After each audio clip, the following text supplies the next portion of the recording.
আকাশবাণী কলকাতা স্থানীয় সংবাদ পড়ছি নমামি বসু রুদ্র। প্রথমে বিশেষ বিশেষ খবর। 18 দিনের ঐতিহাসিক সফর শেষে অ্যাক্সিয়ম 4 অভিযানে ভারতীয় নভশ্চর শুভাংশু শুক্লা সহ 4 সদস্য আজ পৃথিবীতে ফিরে এসেছেন। এ রাজ্যে আসছেন। ঝাড়গ্রাম, পশ্চিম মেদিনীপুর ও পুরুলিয়ায় 30টি উপস্বাস্থ্য কেন্দ্র গড়ে তোলার সিদ্ধান্ত নিয়েছে রাজ্য সরকার। আগাম না জানিয়ে ডিভিসি জল ছাড়ায় দক্ষিণবঙ্গের বেশ কিছু জেলায় বন্যা পরিস্থিতি তৈরি হয়েছে বলে রাজ্য সরকার অভিযোগ করেছে।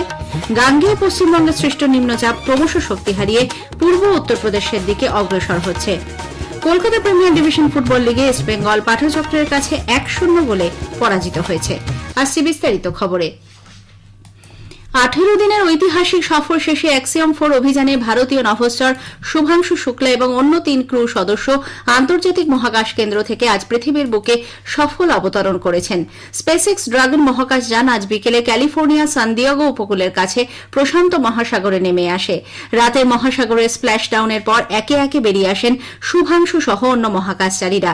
উল্লেখ্য, গত মাসে 25 তারিখ এই অ্যাক্সিয়ম 4 মহাকাশ অভিযানের সূচনা হয়েছিল।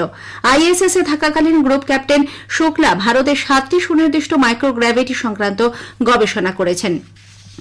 আকাশগঙ্গা হিসেবে পরিচিত এই অভিযান মার্কিন মহাকাশ সংস্থা এক্সিয়ম স্পেস এবং ভারতীয় মহাকাশ গবেষণা সংগঠন ইসরোর এক যৌথ প্রচেষ্টা।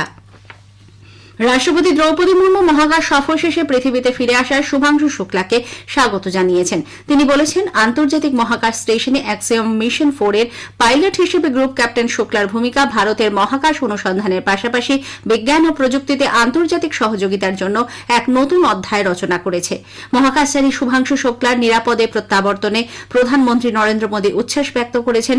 তিনি জানান, ভারতের মানব মহাকাশ মিশন গগনযানের বাস্তবায়নের দিকে এই অভিযান অন্যতম মাইল হয়ে থাকবে। মুখ্যমন্ত্রী মমতা ব্যানার্জিও গ্রুপ ক্যাপ্টেন শুক্লাকে স্বাগত জানিয়ে বলেছেন, তাঁর এই সাফল্যে দেশবাসী গর্বিত।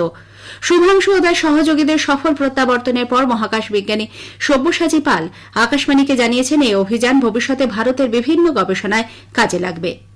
শুভাংশু শুক্লার ফিরে আসা আমাদের কাছে একটা বিশাল গর্বের ব্যাপার। তো এইটা প্রত্যেকটা ভারতবাসীর কাছে একটা গর্বের বিষয়। তো এইটা আমাদের দেশের মহাকাশ বিজ্ঞানের যে গবেষণা তার ক্ষেত্রে বিশাল একটা মাইল ফলক। আমরা অনেকদিন ধরেই প্রস্তুতি নিচ্ছি গগনযান অভিযানের, যেখানে আমরা আমাদের দেশ থেকে মহাকাশে মানুষ পাঠাবো। শুভ্রাংশুর এই অভিযানের যে এক্সপিরিয়েন্স, সেটা আমাদের পরবর্তীতে গগনযানের ক্ষেত্রে প্রভূত হেল্প করবে।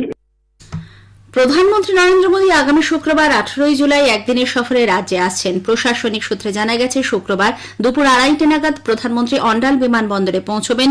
এরপর সড়ক পথে তিনি যাবেন দুর্গাপুরের নেহেরু স্টেডিয়ামে।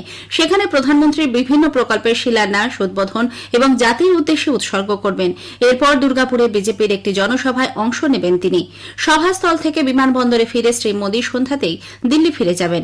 প্রধানমন্ত্রী যে প্রকল্পগুলির উদ্বোধন করবেন সেগুলির তালিকা এখনও সরকারিভাবে প্রকাশ না করা হলেও শিল্প ও পরিকাঠামো সংক্রান্ত বেশ কয়েকটি উন্নয়নমূলক প্রকল্প উদ্বোধনের সম্ভাবনা রয়েছে বলে জানা গেছে।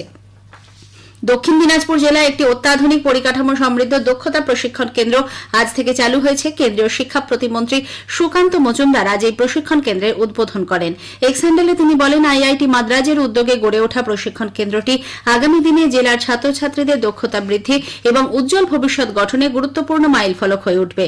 শিক্ষা সমাজের প্রকৃত চালিকা শক্তি বলে উল্লেখ করে শ্রী মজুমদার বলেন, শুধু দক্ষিণ দিনাজপুর নয়, রাজ্যের প্রতিটি প্রান্তিক অঞ্চলের শিক্ষার প্রসারে তিনি আশাবাদী। 3 আদিবাসী অধ্যুষিত জেলা ঝাড়গ্রাম, পশ্চিম মেদিনীপুর ও পুরুলিয়ায় 30টি নতুন উপস্বাস্থ্য কেন্দ্র গড়ে তোলার সিদ্ধান্ত নিয়েছে রাজ্য সরকার। জাতীয় স্বাস্থ্য মিশনের অধীনে দুর্গম জনজাতি অঞ্চলে স্বাস্থ্য পরিষেবা পৌঁছে দেওয়ার লক্ষ্যে রাজ্যের আদিবাসী উন্নয়ন দপ্তর এই প্রকল্প রূপায়ণের কাজ হাতে নিয়েছে। এজন্য মোট অনুমোদিত ব্যয় ধার্য করা হয়েছে 12,70,00,000 টাকা, যার মধ্যে 10,87,00,000 টাকারও বেশি ইতিমধ্যে ওয়ার্ক অর্ডার ও কাজের অগ্রগতি অনুযায়ী ছাড়া হয়েছে। এনএইচএম 2022-23 অর্থবর্ষের তহবিল থেকে অর্থ স্থানান্তর করে জনজাতি উন্নয়ন দপ্তর অধীনে এই প্রকল্প বাস্তবায়িত হচ্ছে। বিভিন্ন রাজ্যে পশ্চিমবঙ্গের বাংলাভাষী মানুষ ও পরিযায়ী শ্রমিকদের হেনস্থার অভিযোগে পথে নামছে তৃণমূল কংগ্রেস, সিপিআইএম এবং কংলার ডোরিনা ক্রসিং পর্যন্ত। মুখ্যমন্ত্রী মমতা ব্যানার্জি এবং দলের সর্বভারতীয় সাধারণ সম্পাদক অভিষেক বন্দ্যোপাধ্যায় সেখানে উপস্থিত থাকতে পারেন বলে জানা গেছে। একই অভিযোগে কংগ্রেস এর প্রতিবাদে জেলায় জেলায় সপ্তাহব্যাপী বিক্ষোভ কর্মসূচির ডাক দিয়েছে। যানজট মোকাবিলায় উত্তরবঙ্গের শিলিগুড়িতে একটি রিং রোড তৈরির কেন্দ্রীয় প্রস্তাবে দ্রুত অনুমোদন দেওয়ার জন্য দার্জিলিং এর সাংসদ রাজু বিস্ত রাজ্য সরকারকে চিঠি দিয়েছেন। মুখ্যমন্ত্রীকে লেখা চিঠিতে শিলিগুড়িতে একটি রিং রোড তৈরির জন্য 2023 সালে 4 নভেম্বর ও 19 ডিসেম্বর কেন্দ্রীয় সড়ক পরিবহন মন্ত্রক রাজ্য সরকারের অনুমতি চেয়ে চিঠি দিলেও তার কোনো উত্তর দেওয়া হয়নি বলে উল্লেখ করা হয়েছে। সাংসদ তাঁর চিঠির সঙ্গে রিং রোডের বর্তমান অবস্থা নিয়ে তাকে লেখা কেন্দ্রীয় সড়ক পরিবহন মন্ত্রীর একটি চিঠির কপিও জুড়ে দিয়েছেন বলে নবান্ন সূত্রে জানা গেছে। স্থানীয় সংবাদ শুনছেন আকাশবাণী কলকাতা কেন্দ্র থেকে। আমাদের সংবাদ শুনে যাবেন ইউটিউব চ্যানেল আকাশবাণী সংবাদ বাংলা, ফেসবুক ও ইনস্টাগ্রাম আকাশবাণী সংবাদ কলকাতা এবং এক্স হ্যান্ডেল AIR নিউজ কলকাতাতে। আগাম কিছু না জানিয়ে ডিভিসি তাদের জলাধার থেকে অতিরিক্ত পরিমাণে জল ছাড়ায় দক্ষিণবঙ্গের বেশ কিছু জেলায় বন্যা পরিস্থিতি তৈরি হয়েছে বলে রাজ্য সরকার অভিযোগ করেছে।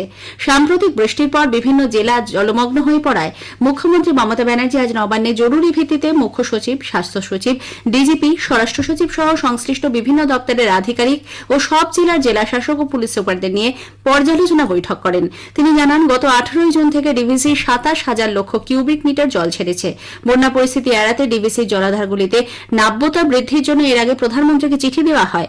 নীতি আয়োগের বৈঠকে বারবার বিষয়টি তোলা হলেও কেন্দ্রীয় সরকারের পক্ষ থেকে এ ব্যাপারে কোনো পদক্ষেপ নেওয়া হয়নি বলে মুখ্যমন্ত্রী অভিযোগ করেন। এটা খুব সিরিয়াস ম্যাটার।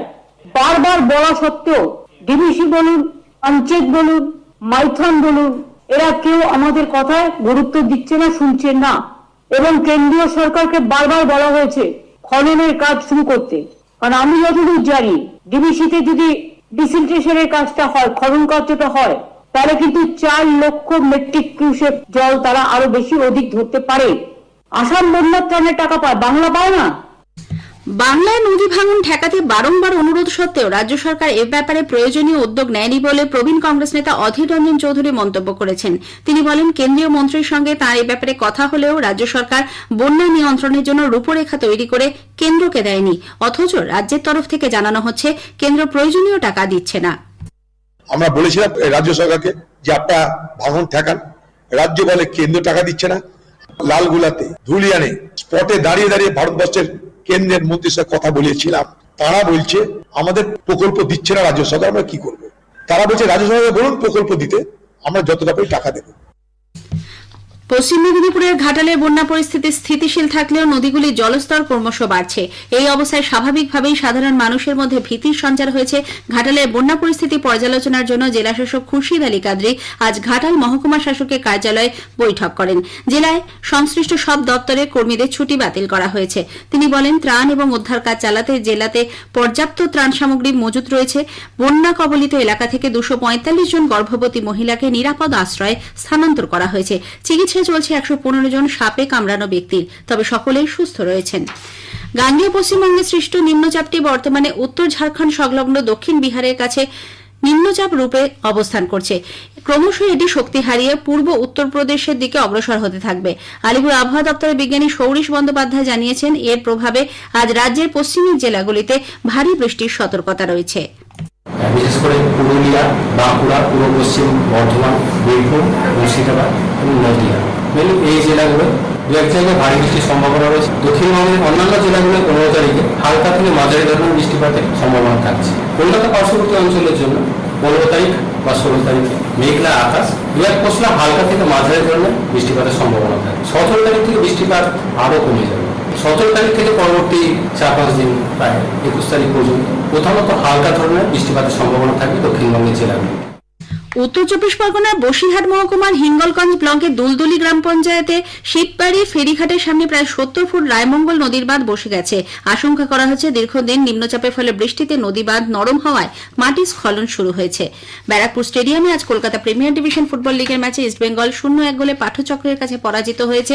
খেলার 87 মিনিটে ডেভিড মতলা গোল করেন। পাঠচক্র টানা 4টি ম্যাচ জিতে লিগ শীর্ষে রয়েছে। শেষ করার আগে স্থানীয় সংবাদের বিশেষ কিছু অংশ আরও একবার। 18 দিনের ঐতিহাসিক সফর শেষে এক্সিয়াম 4 অভিযানে ভারতীয় নভোশ্চর শুভাংশু শুক্লা সহ 4 সদস্য আজ পৃথিবীতে ফিরে এসেছেন। রাষ্ট্রপতি, প্রধানমন্ত্রী এবং রাজ্যের মুখ্যমন্ত্রী সকলকে অভিনন্দন জানিয়েছেন। প্রধানমন্ত্রী নরেন্দ্র মোদী আগামী শুক্রবার একদিনের সফরে এ রাজ্যে আসছেন। স্থানীয় সংবাদ শেষ হলো, এরপর খেলার খবর 8টা বেজে 10 মিনিটে।